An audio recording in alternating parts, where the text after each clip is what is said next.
It's another beautiful Sunday afternoon. This is Robin Mines. Welcome. My name is Abel Bucci, and thanks a lot for joining us on another beautiful Sunday.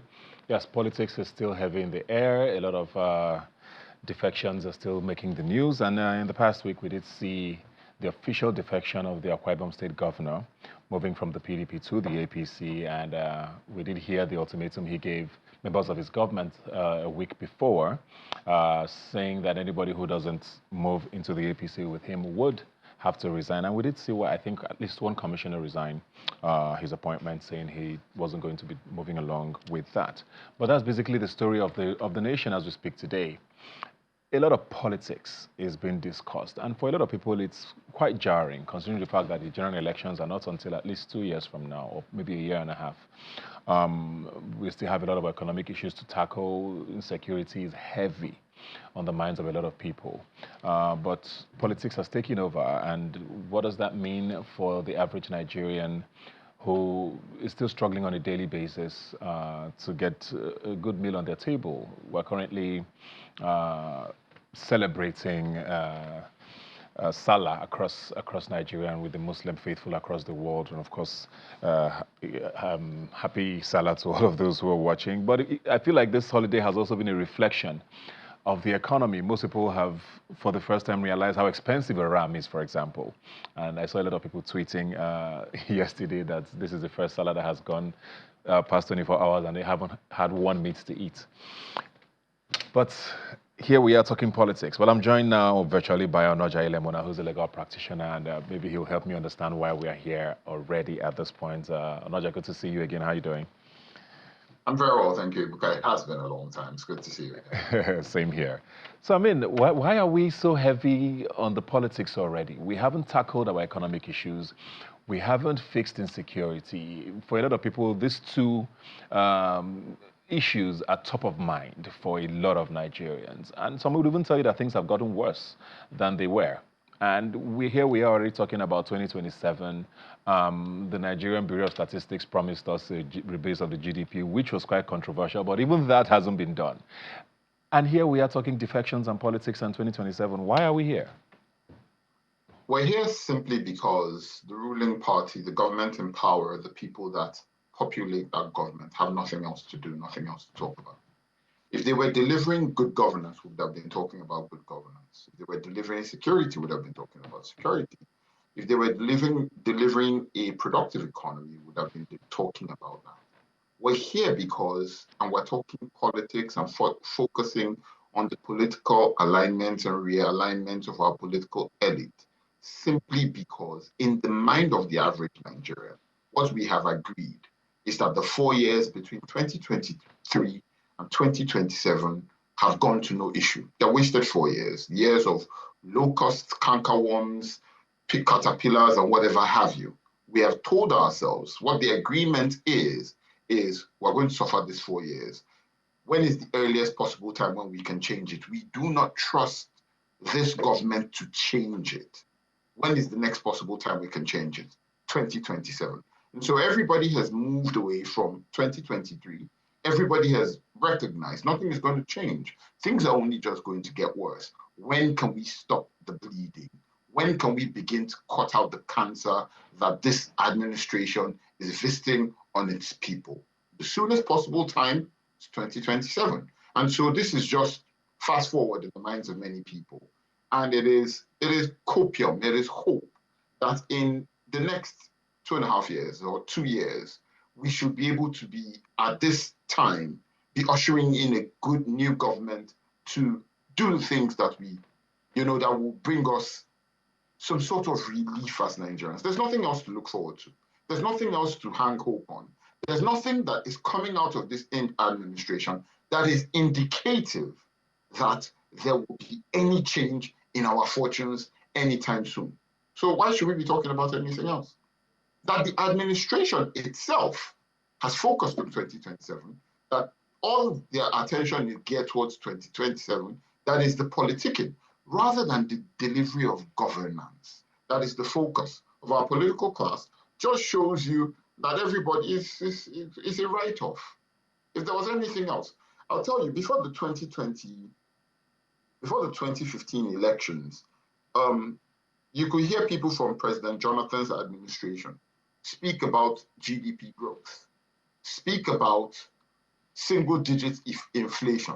They were telling you the roads constructed in kilometers. We're seeing monthly and quarterly budget performance analysis. We were seeing a very strong debate around the entire, economic numbers coming from the National Bureau of Statistics. We're seeing CBN giving a monthly, quarterly, half quarterly, yearly analysis of where the position of the government is. What are we doing now? Radio silence. So I hear you, Lemona, and we're going to get to the government in power in a bit. But I hear you, and I feel like a lot of that has to lie with what the opposition has become.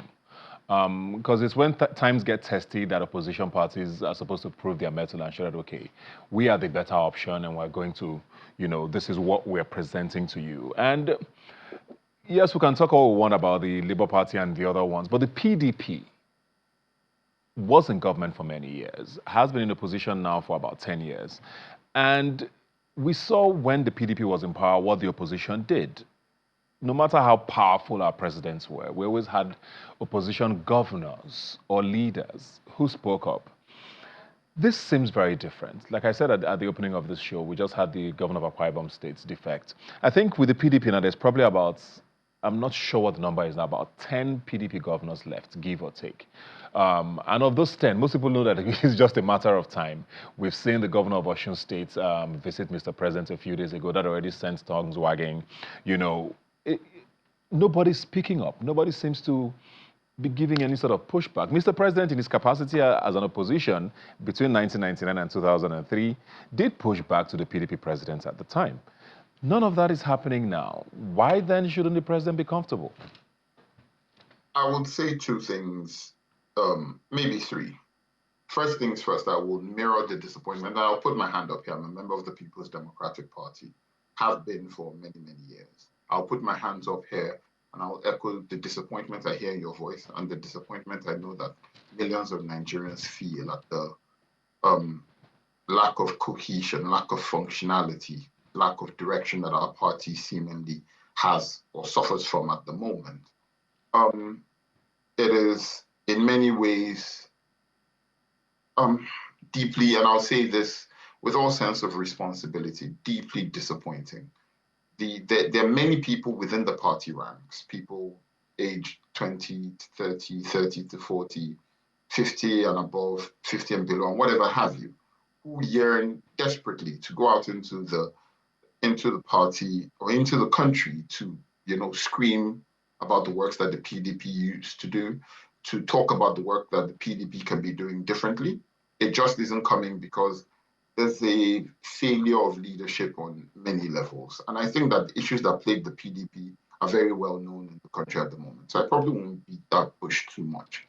I will also say that what you're seeing when you see people like the Akwa Ibom governor defect, and I will go so far as even to say the Delta State governor before him and other governors who are doing this, what you see is a political alignment. You see people who have, as politicians, lost faith in the system. Under the PDP, at least you could function. You could go to court and you could expect justice. You could go to elections and you could expect a certain measure of credibility. What you're seeing in that political alignment, people who have lost all sorts of faith in the political, in Nigeria's entire electoral and political system, where they believe we're not going to get justice in courts, elections are not going to be free and fair, so I might as well just go to the president's party and seek the president's protection. It really is just that.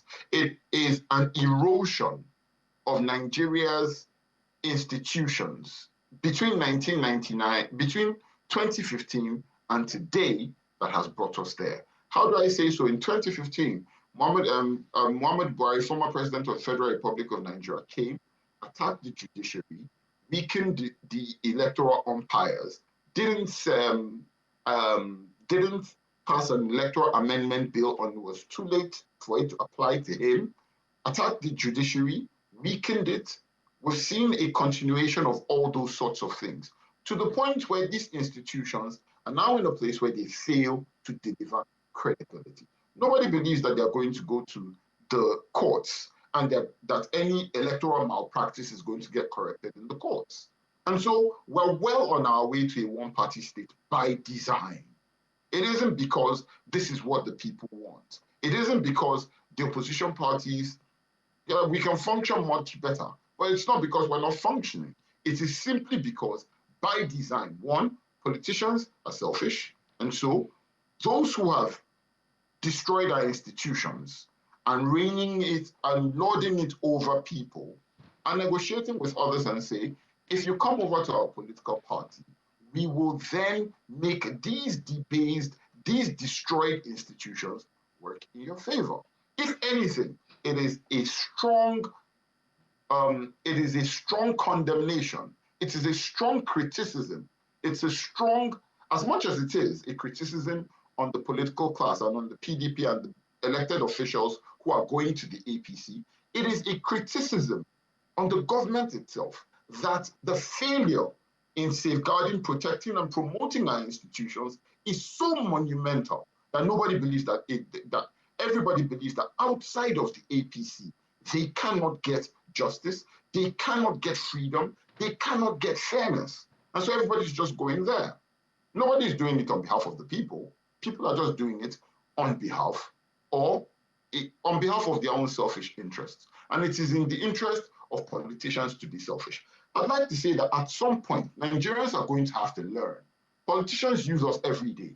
Nigerians are going to have to learn, how can we use these politicians back? The people who haven't gone to APC, who are still remaining, how can we use them to get this cancer out? Until we get to that point where we're having a completely different conversation and we realize that the 2027 elections or any other elections after that are going to be the people against the political class. Nobody who is moving to the APC is talking about security. Nobody who is moving to the APC is talking about the economy. Nobody who is moving to the APC is talking about inflation. Nobody who is moving to the APC is talking about the rising cost of living, or that we are the poverty capital of the world, or that we have the most malnourished children, or the most out of school children. Nobody is talking about any of those indices. What they're talking about is master strategists. So it's the politics. They're moving for the politics, not for what the politics can bring to the people. I hear you. Yeah, sorry to cut you, and I hear you there, because I mean, a lot of what you're saying might be factual, but I think the one danger that maybe people are not even seeing and talking about yet is what is happening in the National Assembly. Yes, we might say they are a rubber stamp National Assembly, but we don't even know what a rubber stamp is until the APC has the sort of super majority that it can become very soon, where then things can be done. I mean, because of how many people have defected, I tried to find out how many APC senators there are now. Numbers are kind of conflicting. I think it's about 64. And to get a two-thirds majority, I think it's about 73. That is not impossible to achieve with the way things are going. And when they get to that, what does that mean for a democracy where the same party is in charge of the executive? We have a National Assembly, which a lot of people are critical of not sort of checking the executive in any way, and they now have a supermajority there. And then, of course, like you said, people have lost faith in the judiciary. What next? Let me tell you something, Ibuka. It isn't just even about the numbers. It's about the construct of the political players. And I'll show you, a number of things very quickly. I mean, I must plug in here. The last National Assembly we had that had anywhere near that had an understanding of the need for checks and balances was the National Assembly led by my former boss and my political mentor, Dr. Abubakar Bukola Saraki. Since then, what we've had are just individuals who are subservient, who don't even understand the purpose of their roles. And so come here and display. It is an insult to rubber stamps to call the current National Assembly a rubber stamp. It is an insult to rubber stamps. Now, I will now say it's not, when I say it's about the political construct, I don't mean it's just about the number. I mean, we must look more than the numbers. Under former President Olusegun Obasanjo, the PDP had supermajority, had majority in both houses of the National Assembly. But some of Obasanjo's biggest challengers came from within the PDP. From within the PDP. Former President Yar'Adua, some of his biggest challengers came from within the PDP. Former President Goodluck Ebele Jonathan, from the biggest challenges to his government came from within the PDP. This government, and that's where there's a substantial ideological difference between the PDP and the APC. The APC exists as a Rankadede party. The APC exists as a Baba Sope party. A leader at the top has given an instruction. Nobody else is supposed to argue. Nobody else is supposed to fight. Nobody else is supposed to condemn or even critically investigate or interrogate it. All you're supposed to do is, aye, sir, and execute. It makes no sense. Now, even with the PDP members there, and this is where there is a failure of opposition, and we must point it out, in the National Assembly, you see, nobody is opposing anything. The PDP legislators didn't even meet to discuss the illegal actions taken in respect of Rivers State. They didn't even have a national caucus meeting. They came there, voted in favor of, and left. We hear that money was distributed. Okay, it's the same thing with the budget, for instance. Let me tell you something that people don't realize. And when you speak about the potential dangers of a railroaded National Assembly that is unable to act as a check or a balance, in 2015, the size of the national budget was what, 6 trillion or 7 trillion?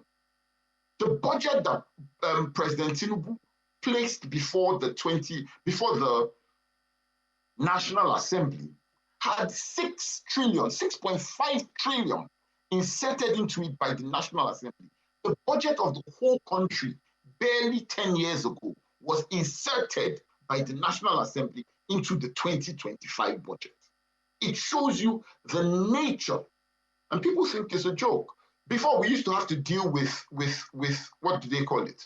Constituency projects. Now, we're not even dealing with constituency projects. The president is allowing a situation where actual cash is given to constituencies to hand out to people as conditional cash transfers. We all know where that money is going to. We all know what that money is going for. So we're seeing a situation where we're seeing corruption like never seen or supervised in the history of our country. But people think, oh, because you're a PDP member, that's why you are saying these things. At the end of the day, it's like rain. The rain will beat all of us. It is beating all of us. We can think and we can continue to believe that this is a group of people. Oh, sorry. Go on, Ebuka. I mean, it's as you can see, my blood is hot. Yes, it's a holiday weekend. I'm sure people are trying to relax and enjoy what they can of the Salah, and we don't want to depress them too much. But what you're saying is a lot of what you're saying. I think a lot of people can relate to, and I guess it should get everyone reflecting while we are enjoying the holiday to know that okay, we still own this country, and maybe it's time for us to do a lot more than we are currently doing. Unfortunately, we have to close it out. Maybe we'll call you back soon again so that we can have a more robust conversation. Thanks a lot, Ilemona Onoja, for joining us. As always, I wish Nigeria all the best going forward. We're going to take a break now. We'll be right back. Please stay with us. Thank you.